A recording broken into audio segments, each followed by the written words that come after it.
Lecture de l'Histoire de la Rédemption d'Ellen White. Chapitre 58. Le grand cri.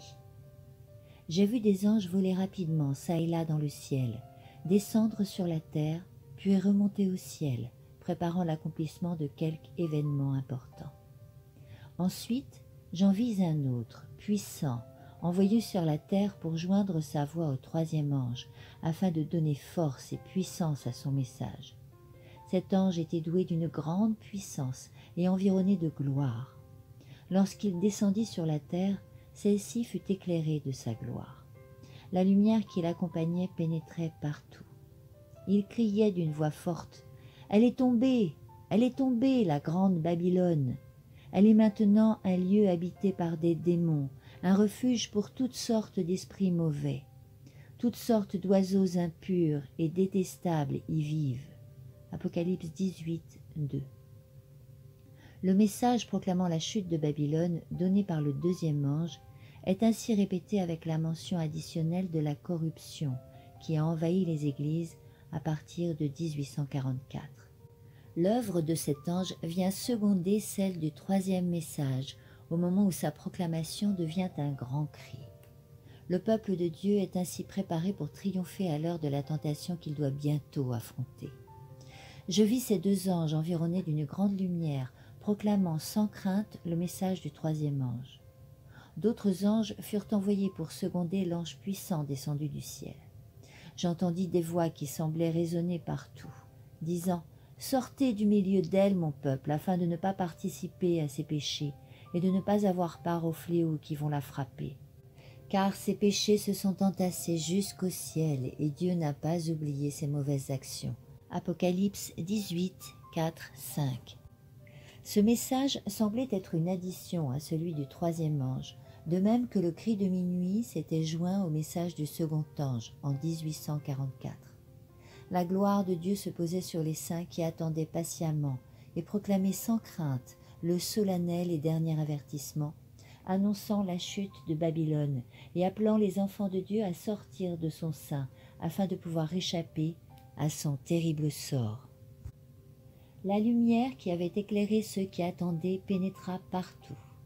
Ceux qui, dans les diverses églises, avaient reçu quelque lumière et qui n'avaient pas entendu ni rejeté les trois messages, obéirent à l'appel et quittèrent les églises déchues. Un grand nombre était parvenu à l'âge de raison depuis que ces messages avaient été proclamés. La lumière luisait sur eux. Ils avaient le privilège de choisir entre la vie et la mort. Quelques-uns firent un bon choix et se rangèrent avec ceux qui attendaient leur Seigneur et observaient tous ses commandements. Le troisième message devait faire son œuvre.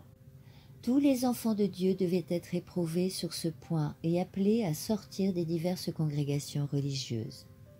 Les âmes sincères étaient animées d'une puissance qui les faisait agir, tandis que la manifestation de la puissance divine inspirait de la crainte à leurs parents et à leurs amis qui n'avaient pas la même foi, de sorte qu'ils n'osèrent ni ne purent entraver ceux qui sentaient l'Esprit de Dieu opérer dans leur cœur.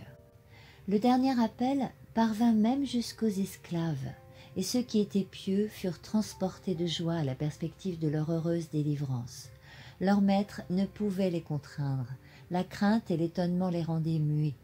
De puissants miracles furent opérés, des malades étaient guéris, et les disciples étaient accompagnés de signes et de prodiges. Dieu était à l'œuvre, et tous les saints, sans en craindre les conséquences, suivaient la conviction de leur propre conscience. Ils s'unissaient à ceux qui observaient tous les commandements de Dieu et proclamaient au loin le troisième message. J'ai vu que celui-ci se terminerait avec une force et une puissance qui dépasseront de beaucoup le cri de minuit.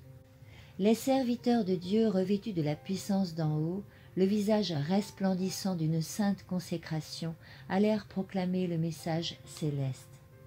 Les âmes, disséminées parmi les différents corps religieux, répondirent à leur appel en abandonnant les églises condamnées, comme Lot sortit de Sodome avant la destruction de cette ville. Le peuple de Dieu, fortifié par la gloire excellente qui reposait sur lui en abondance, fut préparé pour endurer l'heure de la tentation. De tous côtés, j'entendis une multitude de voix qui disaient « Voilà pourquoi les membres du peuple de Dieu, Ceux qui obéissent à ses commandements et qui sont fidèles à Jésus doivent faire preuve de patience. Apocalypse 14, 12. Suite de la lecture au chapitre 59 dans le prochain audio.